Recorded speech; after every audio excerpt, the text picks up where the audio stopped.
Chai with Chitra.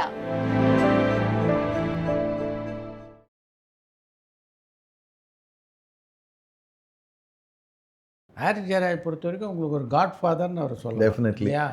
Although எனக்கு of course Vidyasagar sir வந்து he is one who found me தமிழில் சோமராஜ் அவர்களும் வித்யாசாகர் சார் அவர்களும். அப்புறம் எனக்கு ஃபஸ்ட்டு பிரேக் கொடுத்தது ராஜா சார். அதுக்கப்புறம் கன்சிஸ்டண்ட்டாக ஹேண்ட் ஹோல்டிங் பண்ணி என்னை ரொம்ப தூரம் அவரோடையே கெரியரில் ட்ராவல் பண்ண வச்சவர்னா திரு ஹாரிஸ் அவர்கள் தான். Definitely he's my mentor. என்றைக்கானாலும் அது அவரோட சாங்ஸ் பாடும்போதெல்லாம் ஞாபகத்திலே இருக்கும் எனக்கு. அந்தளவுக்கு என்னோடய லைஃப்பில் ஒரு பெரிய ஒரு உயர்வை ஏற்படுத்தி கொடுத்தவர் அவர்.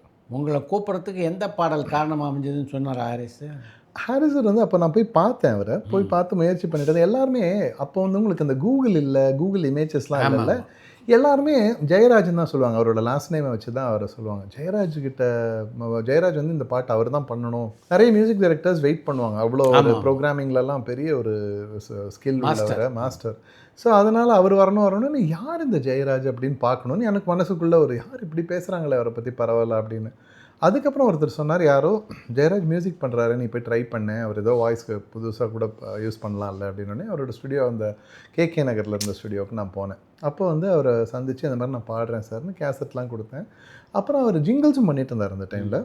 இந்த ஜிங்கிள்ஸில் வந்து ஏதோ மசாலா பொடி விளம்பரம் அந்த மாதிரி 2-3 ஜிங்கிள்ஸ் என்னோடய வாய்ஸ் எப்படி இருக்குது, அவரோட ஒர்க்கிங் ரிலேஷன்ஷிப் எப்படி இருக்குது அதுக்காக செக் பண்ணிட்டு இருந்தார். அந்த நேரம் நிற்பதுவே வந்தவொடனே ஹீ ட்ரைட் அழகிய தீயே வந்து அது ட்ரை பண்ணது. இன்ஃபேக்ட் அது இன்னும் ஹையாக இருந்தது அந்த பாட்டு முதல்ல. அதுக்கப்புறம் என்னவோ ப்ராபப்ளி அவருக்கு ப்ரொடியூசர் சைட்லேருந்து சொல்லியிருக்கலாம், மார்க்கெட் வேல்யூ உள்ள இன்னொரு சிங்கரை ட்ரை பண்ணுங்கன்னு சொல்லியிருக்கலாம். So for some reason I think they tried somebody else also. But அது முதல்ல பாடினது வந்து கௌதம் மேனன் சாருக்கு, ஆர்டி ராஜசேகர் எல்லாருக்குமே வந்து அந்த கலெக்டிவ்லி ரொம்ப பிடிச்சிருந்ததாக கேள்விப்பட்டேன். Then they call me over to record it again. சீரியஸாக அது முதல்ல டப்புன்னு அடிச்சுட்டு போயிட்டேன். தென் அந்த கொஞ்சம் இப்போ கீ வந்து மாற்றி வச்சாங்க. It was in C. அப்புறம் ஏக்கு மாற்றினோடனே எனக்கு என்னமோ தெரியல, ஆங்ஸைட்டி ரொம்ப ஜாஸ்தி ஆகிட்டு ஃப்ரீஸ் ஆகிட்டேன் தான். எனக்கு அன்றைக்கி வந்து ஃபார்ம்லே இல்லைண்ணா. அதை அவர் புரிஞ்சுக்கிட்டார், ரொம்ப ஆங்ஷியஸாக இருக்கான் அவன் அப்படின்னு சொல்லிட்டு. ஸோ இன்றைக்கி போய்ட்டு சொன்னார், வீட்டுக்கு போய்ட்டு மறுபடியும் கம் பேக்குன்னு சொல்லி. அதுக்கப்புறம் வாலி சாரோட அவரோட பாட்டு, நான் அவருக்கு பாடின முதல் வாலி சாரோட பாட்டும் அதுதான். நான் அவரோட பாடல்கள் ரொம்ப பாடினதில்லை, ஒரு 2-3 தான். அதில் வந்து அது குறிப்பிட்டு சொல்லும்படியா அந்த பாட்டு வந்து அதுவும் பெரிய பாட்டு வேறு, முதல்ல இன்னும் பெரிய 7 நிமிஷம் பாட்டாக இருந்தது அது. அதுக்கப்புறம் அது ட்ரிம் டவுன் வெர்ஷன் தான் சினிமாக்காக நம்ம ஃபைனலாக கேட்ட வெர்ஷன். ஸோ அது இன்னும் நிறையா இருந்தது லிரிக்ஸ் எல்லாம் பக்கமாக. அது இப்போ கூட அந்த இதெல்லாம் நான் ஸ்டோர் பண்ணி வச்சுருக்கேன். அதை எடுத்து அப்பப்போ பார்ப்பேன். இது சில பாட்டெலாம் ஞாபகம் இருக்காது. இப்போ தெலுங்கு பாட்டெலாம் இது எப்போ பாடணும் அப்படின்ட்டு. சில பாட்டெலாம் திடீர்னு அப்படி திருப்பிகிட்டே இருக்கும்போது அதில் ஒரு ஜெம்மாக ஒரு சாங் வரும். அப்பா இந்த தேதியில் இதை பாடியிருக்கோமா நம்ம அப்படின்ட்டு அதை பற்றி ஒரு மெமரி ஸ்கின்ல ஆகும். ஸோ இட் வாஸ் அதுக்கப்புறம் அந்த journey was so pleasant. And இன்றைக்கு வரைக்கும் அவரோட ஷோஸ் எல்லாம் கூட நான் பண்ணிகிட்ருக்கேன். நிறைய விஷயம் கற்றுக்கிட்டேன். இன்ஃபேக்ட் நான் வித்யாசாகர் சார்கிட்டே அதை கற்றுக்கிட்டேன். மைக்குன்றது வந்து எப்படி பொசிஷன் பண்ணணும், எப்படி ஆர்டிஸ்ட் வந்து கேமரா ஃபேவர் பண்ணுறது, கேமராவுக்கு எவ்வளோ டைம் கொடுத்து அந்த ரியாக்ஷனை நிறுத்தினதுக்கப்புறம் தான் எடிட்டருக்கு அவங்க டைம் கொடுக்கணும், இதெல்லாம் கற்றுப்பாங்க இல்லையா. இப்போ வந்து சொல்லிக் கொடுக்குறதுக்கு இன்ஸ்டிடியூட்ஸ் இருக்குது. முன்னாலாம் அவங்களா செல்ஃப் லேர்னிங் பண்ணுவாங்க. யாராவது ஒருத்தர் மென்டார் மாதிரி. வித்யாசாகர் சார் அப்படி சொல்லி கொடுத்தாரு, மைக்கில் இப்படி பண்ணணும், இல்லைன்னா ப்ளோ வந்துடும், தசு புசுன்னு சத்தம் வந்துடும், ஓவராக கத்தக்கூடாது. ஸோ ஹாரிஸ் சார் வந்து சவுண்டிங் வந்து அவர் அடிச்சுக்கவே முடியாது. அப்படி ஒரு சவுண்டிங் நாலேஜ் உள்ள பர்சன். இப்போவும் அவருடைய அந்த ஒரு அரீனா இப்போ பெர்ஃபார்ம் பண்ண போகிறோம்னா எவ்ரி பிட் ஆஃப் இட்டில் எப்படி சவுண்ட் இருக்குதுன்னு பர்சனலாக அவரே போய் அந்த ஏதாவது சவுண்டில் இன்கன்சிஸ்டன்சிஸ் இருக்கா, ஒரு இடத்துல சவுண்ட் சரியாக கேட்கலையா, அந்த லிசனிங் எக்ஸ்பீரியன்ஸ் வந்து ஈவனாக இருக்கணும் அப்படிங்கிறதுல அவரே ஒரு ரிசர்ச் மாதிரி போய் பண்ணுவார். அதை நம்ம கண்ணார பார்ப்போம். அவ்வளோ ஒரு சவுண்டிங்க்கு ப்ரையாரிட்டி கொடுக்குற ஒரு பர்சன். அவ்வளோ ஹை குவாலிட்டி மைக்ஸ்லாம் யூஸ் பண்ணுவார். ஸோ அந்த மைக்கில் நம்ம அப்படின்னா கூட மேக்னிஃபைடாக கேட்டுரும். ஸோ இன்ஃபேக்ட் அவர்கிட்ட ஒரு பாட்டு பாட போகிறோன்னா ஃபஸ்ட்டு வார்மிங் அப்பே வந்து ஒரு 40 minutes ஆகும். கொஞ்சம் பின்னாடி போ, கொஞ்சம் முன்னாடி வா, கொஞ்சம் இப்படி, கொஞ்சம் அப்படி அப்படின்னு சொல்லிட்டு அந்த பொசிஷனிங் எந்த இடத்துல ஸ்வீட் ஸ்பாட் இருக்குன்ற, அந்த mic has a sweet spot. நம்ம வாய்ஸ் அந்த மைக்கை வந்து அந்த ஸ்வீட் ஸ்பாட்டை இது பண்ணும்போது தான் நம்மளுடைய அந்த அவுட்புட் அவ்வளோ அழகாக வரும். அதை அவர் வந்து டிஸ்கவர் பண்ணுறதுலாம் நிறைய நேரம் ஸ்பெண்ட் பண்ணுவார் ஒரு இதுனா. அதனால தான் இந்த பாடி அனுப்பிச்சி விட்றேன் சார், நான் அமெரிக்காவிலேருந்து பாடுறேன், ஆஸ்திரேலியாவிலேருந்து பாடி அனுப்பிச்சி விட்றேன், அதெல்லாம் வந்து பாசிபிளே இல்லை அவர்கிட்ட. ஏன்னா அவருக்கு அந்த அவரோட ஸ்டுடியோவில் அந்த ஸ்வீட் ஸ்பாட்டை அவர் பிக் பண்ணணும். அதனால தான் ஃபைனல் அவுட்புட் அப்படி ஒரு கேட்குது நம்ம வாய்ஸ் அழகாக. ஸோ அதில் வந்து I learned a lot of things, எப்படி பண்ணுறது எப்படி வந்து. அண்ட் நல்லா நம்ம வாய்ஸை வந்து சென்ட்ரிக்காக வச்சுப்பார்.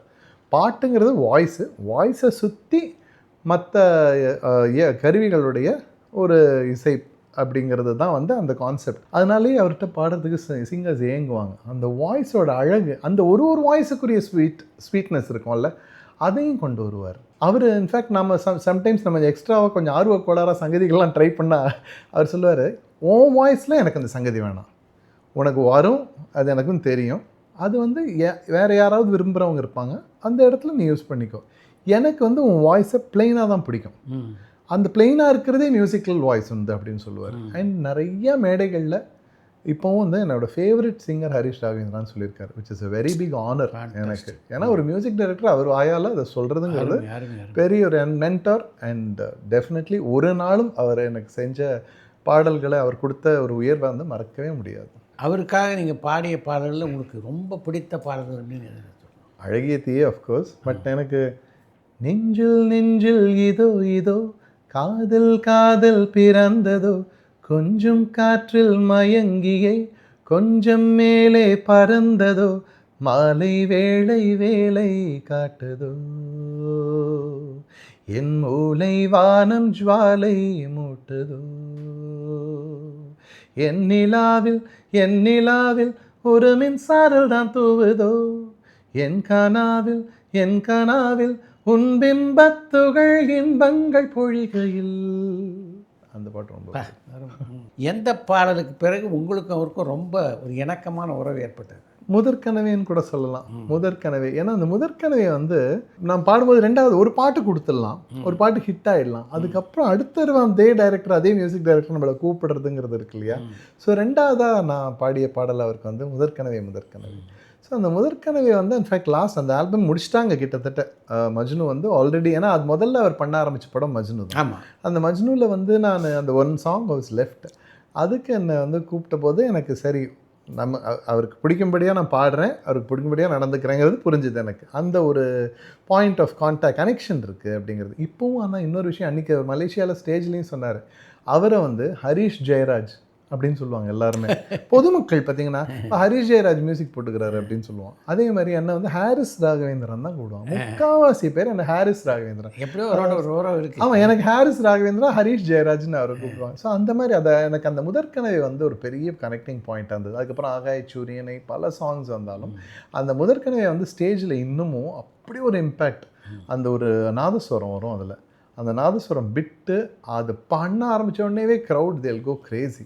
அதுக்கப்புறம் என்னோடய வாய்ஸ் வந்து அப்படி ஜாயின் ஆகும். ஸோ அது வந்து ஹி லவ்ஸ் தட். அப்புறம் அன்பே என் அன்பே, அந்த சாங் வந்து இன்ஃபேக்ட் அன்பேக்கு அப்புறம் ஒரு சின்ன அதுக்கு முன்னாடி ஒரு லீன் பேட்ச் இருந்தது எனக்கு. ஹிட்ஸ் ஒரு 1 year 2 yearsக்கு வந்து பாடியிருந்தேன், பட் ஒன்றும் பெருசாக இல்லை. அன்பே என் அன்பே ஒரு மறுபடியும் ஒரு bang on. So that was like, அதுக்கப்புறம் லாட் ஆஃப் கனெக்ஷன். அதுக்கப்புறம் இப்போவும் வந்து ஏதாவது பாட்டு கொடுக்குறாரு இல்லை கச்சேரி கொடுக்குறாருன்னு இல்லாமல் அப்பப்போ I like to just meet him. ஒரு கனெக்ஷன், ஒரு மரியாதை நிமித்தமாக அவரை சந்திச்சுட்டே தான் இருப்பேன். பல பேட்டிகளில் உங்களுடைய தலைவர் அப்படின்னு எஸ்பி பாலசுப்ரமணியம் சொல்லி. டெஃபினெட்லி. எப்போ சந்திச்சிங்க? அவரை சந்திச்சதுங்கிறது வந்து அதுக்கு காரணம் ஃபர்ஸ்ட் வந்து கங்கைமரன் சார் தான் சொல்லணும். ஏன்னா மீனாட்சி காலேஜில் வந்து ஒரு 25-30 காலேஜுக்கு ஒரு பாட்டு போட்டி நடந்துட்டு இருந்தது. அந்த பாட்டு போட்டியில் நான் காலேஜில் போனால் பாட்டு போட்டியில் எப்படியாவது 95% ஆஃப் த டைம் வந்து நான் வாங்கிடுவேன் ஃபர்ஸ்ட் ப்ரைஸ். ஸோ அங்கே வந்து யார் ஜட்ஜஸ் அன்றைக்கி வந்திருந்தாங்கன்னா கங்கைமரன் சார், ஆதித்யன் அவர்கள், மியூசிக் டைரக்டர் ஆதித்யன் அவர்கள், அப்புறம் ஸ்ரீவித்யா அம்மா, 3 பேர் தான் ஜட்ஜஸ். 3 பேரும் என்னை யுனானிமஸாக ஃபஸ்ட் ப்ரைஸ்க்கு செலக்ட் பண்ணிட்டாங்க. செலக்ட் பண்ணிவிட்டு அப்போ வந்து அமர் அங்கிள் வந்து மைக் எடுத்து, இந்த பையனை இப்போ செலக்ட் பண்ணியிருக்கான், இவங்களுக்கெல்லாம் ஒரு இன்னொரு அனௌன்ஸ்மெண்ட் கொடுக்க போகிறேன், அடுத்த வாரம் இந்த பையன் வந்து எஸ்பிபியோட ஸ்டேஜில் பாட போகிறான் அப்படின்ட்டாரு. எனக்கு என்ன சொல்கிறாரு, அந்த மொமெண்ட்டை வந்து என்னால் இதுவே பண்ணி, அவரோட நான் ஸ்டேஜில் எனக்கு பாடுறேன்றார் அவர் அப்படின்னு சொல்லி. அதுக்கப்புறம் போகும்போது கூப்பிட சொல்கிறேன், அஜுபாயை கூப்பிட சொல்கிறேன், அவருடைய இன்சார்ஜை கூப்பிட சொல்கிறேன்ட்டு போயிட்டார். அதுக்கப்புறம் வந்து அவருடைய எக்ஸ்க்ளூசிவ் எஸ்பிபி சாரோட கான்சர்ட் ஒன்று மியூசிக் அகாடமியில் நடக்குது. அப்போது வந்து நானும் போகிறேன். அப்போது வந்து ஒரு மைக் எடுத்து அனௌன்ஸ் பண்ணார் கங்கைமரன் சார், இந்த மாதிரி வந்து ஒரு 30 காலேஜில் வந்து பாட்டு போட்டி நடந்தது, இந்த பையன் அதில் ஃபஸ்ட் ப்ரைஸ் வாங்கியிருக்கான், அவனுக்கு வந்து நான் பாலு ஷோவில் பாட வைக்கிறேன்னு சொல்லி ப்ராமிஸ் பண்ணியிருக்கேன், இப்போ பாலு பாடின ஒரு பாட்டை இவன் பாட போகிறான் அப்படின்னு சொல்லி சொன்னார். அப்போ வந்து அவர் பாடிய அந்த ஒரு பாட்டு, தெலுசா மனசா இது ஜனடி அனுபந்தமோ, அந்த பாட்டை நான் பாடினேன். ஸோ அப்போ வந்து ஃபஸ்ட் டைம் ஓ என்னப்பா பண்ணுற நீ அப்படின்னாரு. நீ ரொம்ப ரொம்ப நல்லா பாடின, கை கொடுத்துட்டு என்ன பண்ணுற நீ அப்படின்னோடனே இந்த மாதிரி விவேகானந்தா காலேஜில் படிச்சிட்ருக்கேன், பிகாம் படிச்சிட்ருக்கேன் அப்படின்னு சொல்லி நான் ஆசீர்வாதம் வாங்கினேன். நீ வந்து என்ன படித்தாலும் சரி இதில் தான் நீ வரப்போகிறேன்னு எனக்கு தெரியுதுன்னாரு. அது வந்து எனக்கு அப்படியே ஒரு வேத வாக்கம். ஏன்னா எனக்கு SPB is my god father. எனக்கு அவருடைய ஏன்னா இப்போவும் அதான் அதை நான் சொல்லுவேன். சிகாகோவில் ஒரு ஷோ, அவரோட ஷோவில் நாங்கள்லாம் பண்ணுறோம். நான், சரண், சித்ராம்மா எல்லாரும் எஸ்பிபி 15 சொல்லி அவருடைய 50வது வருஷம் இந்த இண்டஸ்ட்ரியை கொண்டாடினது யூஎஸில் ஃபுல்லாக வேர்ல்ட் டூரே பண்ணார். ஆமாம், அதில் யூஎஸ் செக்மெண்ட்டில் ஃபுல்லாக அவரோட நானும் அந்த டீமில் இருந்தேன். அப்போ வந்து நான் சிகாகோ ஷோவில் சொன்னேன், எஸ்பிபிக்கு அவர்களுக்கும் மற்றவங்களுக்கும் என்ன வித்தியாசம்னா எல்லாம் ஸ்ருதியில் பாடுவாங்க. ஸ்ருதியில் பாடினதுனால தான் சிங்கர்ஸ் ஆகியிருக்காங்க. ஆனால் இவர் சிரிச்சா கூட ஸ்வரத்திலே இருக்கும், ஸ்ருதியிலே இருக்கும். அது உண்மைதான். இப்போ அவர் சிரிக்கிறதே பார்த்தீங்கன்னா அந்த பர்ஃபெக்ட் பிச்சிங்கில் இருக்கும். அவர் சிரிப்பார்ல நடுவில், பாட்டுங்களுக்கு நடுவில் மனது இனிய மனது பிறக்கிறதே அதில் அப்படின்னா அது ஏதோ ஸ்வரம் மாதிரியே இருக்கும். ஸோ அதுதான் that's what makes him SPB அப்படின்னு. ஸோ ரொம்ப எனக்கு அதுக்கப்புறம் அந்த ஒரு 3 மாதமே ரொம்ப அவரோட கனெக்ஷன் ஏற்பட்டுச்சு. அண்ட் எவ்ரி டைம் எல்லா எமோஷன்ஸுமே இப்போ எப்படி மீம்ஸ் போடுறதுக்கு வந்து வடிவேலு அவர்கள் முகத்தை யூஸ் பண்ணுவாங்கல்ல, எல்லா எக்ஸ்பிரஷனும் காட்டி வச்சுருப்பார் அவர். அந்த மாதிரி சிவாஜி சார் மாதிரி இல்லாத எக்ஸ்பிரஷனே இருக்காது அந்த ஃபேஸில். அந்த மாதிரி இவருக்கு வந்து இவர் பாடாத எமோஷன்ஸே இல்லை. ஏதாவது ஒன்றுனா நமக்கு when we get stuck we can ஏதாவது ஒரு இடத்துல புக்கு மாதிரி அவ்வளோதான். ஏதோ ஒரு இடத்துல என்ன எதிர்பார்க்குறாரு அந்த மியூசிக் டைரக்டர்ன்றது புரியாது. என்ன நம்ம பாடுறோம் அவங்க கொடுத்தது தானே பாடுறோம், ஏன் இவங்க சாட்டிஸ்ஃபை ஆக மாட்டேங்கிறாங்கன்னா மனசுக்குள்ளே சரி இதை தான் எதிர்பார்க்குறாங்க போல இருக்குது அப்படின்னு ஒரு reference point from his singing எடுத்துனோன்னா அது கிளிக் ஆகிடும். ஸோ அந்த அளவுக்கு எனக்கு வந்து என்னோடய தலைவர் அப்படின்னு தான் நான் சொல்லுவேன். என்றைக்குமே அவரோட he's just he there in my heart அப்படின்னு தான். ஹாரி ஜெயராஜுக்கு அடுத்து உங்களை மிக அதிகமாக பயன்படுத்தியது யுவன் சங்கர் ராஜா அவர்கள் அண்ட் மணி சர்மா அவர்கள். நிறைய மியூசிக் டைரக்டர்ஸ் வந்து எனக்கு நிறைய சான்சஸ் கொடுத்துருக்காங்க. நல்ல ஒன்றும் வந்து அவ்வளோ கோல்டன் ஹிட்ஸ். சிற்பி அவர்கள் ரகசியமானது காதல்னு ஒரு சாங் கொடுத்தார், அது கூட வந்து ஹிட்டு. ஸோ அந்த மாதிரி அஃப்கோர்ஸ் யுவனோட அந்த செல்வராகவன் அந்த ஒரு கெமிஸ்ட்ரி இருந்தது அவருக்கு. துள்ளுவதோ இளமையிலே ஸ்டார்ட் ஆகி துள்ளுவதோ, 7G ரெயின்போ காலனி, காதல் கொண்டேன், அதெல்லாம் வந்து என்னுடைய கெரியரோட பின்னக்கலுக்கு அதை எடுத்துகிட்டு போச்சு சொல்லலாம். யுவனோட மியூசிக், காதல் என்பது கடவுள் அல்லவா, so many songs for Yuvan அந்த ஸ்டேஜில் ஐ சாங். தேவதையை கண்டேன், காதலில் விழுந்தேன், என் உயிருடன் கலந்து விட்டாள், அந்த பாட்டு. நான் முத்துக்குமார் அவரோட என்னோட ஹிட்ஸில் 80% வந்து நான் முத்துக்குமார் அவர்கள் எழுதுனாமா. அவரோட கோல்டன் சாங்ஸ் எல்லாமே. அவருக்கு உங்களுக்குமே நல்ல நட்பு இல்லை? நட்பு. நாங்கள் 2 பேரும் ஒரே நேரத்தில். அவர் வந்து பால்மகேந்திரா சார்கிட்ட அசிஸ்டண்ட்டாக இருந்தார். அப்போலேருந்தே எனக்கும் அவர் வெற்றிமாறனும் அந்த டைமில் இருந்தார். இவர் முத்துவுக்கும் எனக்கும் நல்ல ஒரு நட்புண்டு. அவர் இந்த மாதிரி கம்பெனியாக ஏறி லிரிக்ஸ் எழுதுறதுக்கு சான்ஸும் நான் அப்படி தான். ஏன்னா இப்போல்லாம் உங்களுக்கு ஷோகேஸ் பண்ண முடியுது. சிங்கர்ஸை கூட்டிகிட்டு வந்து அவங்களே பாட வச்சு மியூசிக் டைரக்டர்ஸையே ஜட்ஜஸாக கூப்பிட்டு இதை பாருங்கள் இவங்கெல்லாம் டேலண்ட்ஸ் உங்களுக்கு யூஸ் பண்ணிக்கங்கன்னு. இந்த ரியாலிட்டி ஷோஸ் இப்போ ஒரு நல்ல பிளாட்ஃபார்மாக இருக்குது. ஆமாம், பிளாட்ஃபார்ம். அப்போ அது இல்லாதனால கம்பெனியாக தான் போய் கேட்பேன். ப்ரொடியூசர்ஸ்கிட்டையும் மியூசிக் டைரக்டர்ஸ்கிட்டையும் டைரக்டர்ஸ்கிட்டையும் யாராவது ஒருத்தர் வாய் வழியாக அது வரலாம். ஒரு சில இடங்களில் director may be a very important person. ஒரு சில ப்ரொடக்ஷன் கம்பெனியில் producer may be a very important person. And sometimes actors, of course actors எல்லாமே, பட் ஆக்டர்ஸ் இந்த டிபார்ட்மெண்ட்டோட ரொம்ப யூஸ்வலாக கனெக்ட் ஆக மாட்டாங்க. Very few people, Arjun sir மாதிரி வெரி ஃபியூ பீப்புள் தான் அந்த யார் பாடுறாங்க நமக்கு என்ன எதுன்றதை இது பண்ணுவாங்க. சில பேர் வந்து ரொம்ப அது ஏதோ அவங்க டிபார்ட்மெண்ட்டு அதுலேருந்து வந்த ப்ராடக்ட்டுக்கு நம்ம நடிப்போம் அப்படிங்கிற மாதிரி இருப்பாங்க. ஸோ அந்த மாதிரி அந்த இது சான்ஸ் ஏறி கேட்கும்போது அடிக்கடி முத்துக்குமாரன் நானும் சந்திச்சுக்குவோம், ஒன்றா போவோம் வருவோம். அந்த மாதிரி ஒரு நட்பு ஆரம்பித்து அதுக்கப்புறம் என்னோடய சாங்ஸில் எல்லாம் வந்து முத்துவோடைய அந்த ஒரு முத்தான ஒரு மார்க். அதனால் 7G ரெயின்போ காலனி எல்லாமே வந்து முத்துக்குமார் எழுதிய பாடல்கள் தான். அஃப்கோர்ஸ் வைரமுத்து சார் இதெல்லாம் எல்லாமே பாடியிருக்கேன், பட் மோஸ்ட்லி இது முத்துக்குமாரோட இம்பேக்டஸ். உங்களுடைய திருத்தமான உச்சரிப்புக்கு யார் காரணம்? அம்மா, அப்பா. ஏன்னா 2 பேருமே தமிழில் வந்து ரொம்ப ஆர்வம் உள்ளவர்கள். அம்மா வந்து தமிழில் சிறுகதைகள்லாம் எழுதி குங்குமம் குமுதம்லலாம் பப்ளிஷ்லாம் இருக்குது. ஹம்சத்வனிங்கிற பேரில் சிறுகதைகள்லாம் கான்ட்ரிபியூட் பண்ணியிருக்காங்க அம்மா. அப்பா வந்து தமிழ் அம்மாவும் பேச்சு போட்டி தமிழ் எல்லாம் ஸ்கூலில் பண்ணதாக நிறைய புக்ஸ் எல்லாம் பார்ப்பேன், ப்ரைஸ் புக்ஸ் எல்லாம் இருக்கும். அப்பாவும் வந்து அழகழகாக கவிதைகள் எழுதுவார், ரொம்ப தமிழ் ஆர்வம் உண்டு. ஸோ அதனால் எங்கள் அக்காவும் பேச்சு போட்டி தமிழ் அதில். ஸோ அதனால் அவங்களது கேட்டு இந்த உச்சரிப்பு இதெல்லாம் இயல்பாகவே அந்த ஒரு it was very natural thing in our family. இயல்பு அந்த லா ழா ழா இதோடைய வேறுபாடுகளெல்லாம் வந்து கரெக்டாக வர அளவுக்கு வந்தது. அது பிற்காலத்தில் எனக்கு வந்து பெரிய அட்வான்டேஜாகவும் சில நேரங்களில் டிஸ்அட்வான்டேஜாகவும் அமைஞ்சது. என்ன டிஸ்அட்வான்டேஜ்? உச்சரிப்பு ரொம்ப தெளிவாக உச்சரிக்கிறாயான்னு வந்து சில பாட்டுங்க எனக்கு கிடைக்காம போயிருக்கு. ஓ, அதுவே பாதகமாக? ஆமாம், ஆயிருக்கு அது நிறைய ஆயிருக்கு. அதாவது ஐயோ சௌந்தரராஜன் மாதிரி உச்சரிக்கிறாங்க வேண்டான்ட்டுலாம் சொல்லியிருக்காங்க. சில இடங்களில் ஆயிருக்கு அது. அதுவும் உண்டு. எவ்ரிதிங் ஹேஸ் டூ சைட்ஸ் இல்லையா? அதனால் பாராட்டுகள் தான் அதிகம். வெகு சில நேரங்களில் இந்த மாதிரி யாராவது, ஏன்னா அவங்க என்ன மாடர்னாக வேணும்னு ஏதாவது எதிர்பார்த்துருக்கலாம். அதில் வந்து யாராவது நமக்கு வந்து இவர் வேண்டாம்ப்பா சுக்வீந்தர் சிங் மாதிரி ஒரு உச்சரிப்பு போடலாம் அப்படியே அவங்க நினச்சிருக்கலாம். பட் பெருவாரியாக வந்து என்னை கூப்பிட்டவங்க, இப்போ ஹாரிஸ் சார்லாம் வந்து அவர் உச்சரிப்புக்கு ரொம்ப ஆதரவு.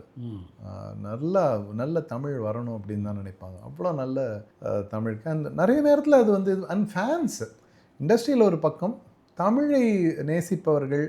முத்துக்குமார் எழுதினது தான், சோழியாய் என்னை சுழற்றினாய் சூழ்நிலை திசை மாற்றினாய் காணலாய் ஒரு காதல் கொண்டேன் கண்ணை குருடாக்கினாய் சோழியாய் என்னை சுழற்றினாய் சூழ்நிலை திசை மாற்றினாய். அதில் எவ்வளோ ஒரு கஷ்டமான பாட்டு அது, அந்த ஒரு செக்மெண்ட் அதை பாடுறதுக்கு. ஸோ அதை வந்து பண்ணக்கூடிய அளவுக்கு அது முத்துக்குமார் வந்து ஃபோன் பண்ணார். அப்போ நான் எங்கேயோ ஊட்டியில் இதிலே இருந்தேன். இப்போ முத்துக்குமார் இந்த பாட்டை கேட்டுட்டு ரெக்கார்ட் பண்ணதுக்கப்புறம் முத்துக்குமார் ஃபோன் பண்ணார். அவ்வளோ நல்லா நான் என்ன எழுதுனனோ இதை கரெக்டாக கொண்டாந்துருக்கீங்க நீங்கள் அந்த உச்சரிப்பில் அப்படின்னு சொல்லி. ஸோ பாராட்டுக்கள் தான் 90-95%. எல்லாத்துக்குமே ஒரு டவுன் சைடு இருக்கும். அதை நான் பெருசாக எடுத்துக்கல. I tend try to sing like anybody else just because of இது.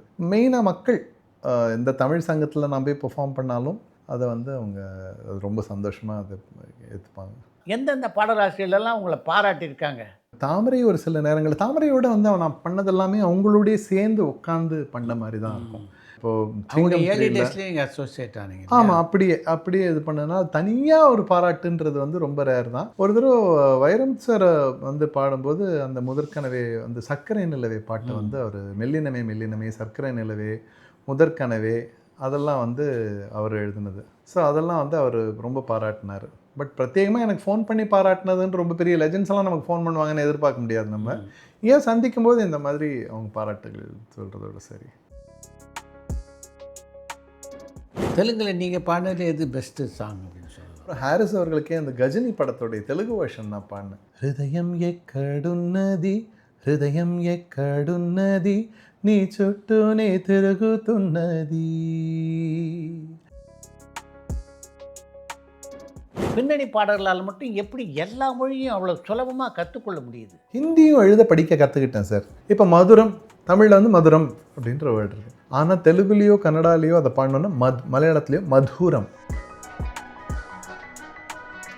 நீங்கள் பாட ஆரம்பித்த காலகட்டத்தில் படத்தின் இயக்குனர், தயாரிப்பாளர் இவங்களோடலாம் பழகக்கூடிய வாய்ப்பு உங்களுக்கு அமைஞ்சுதா? வெகு சில இயக்குனர்களை தான் நான் வந்து அதில் சந்திச்சிருக்கேன். ஆனால் வந்து அசிஸ்டன்ட் டைரக்டர்ஸ் வருவாங்க. அதில் சில அசிஸ்டன்ட் டைரக்டர்ஸ் ரொம்ப பெரிய அளவு இருக்காங்க. அவங்க வந்து இன்ஃபேக்ட் சர்க்கரை நிலவே பாட்டை வந்து ரெக்கார்ட் பண்ணது மிஷ்கின் அவர்கள்.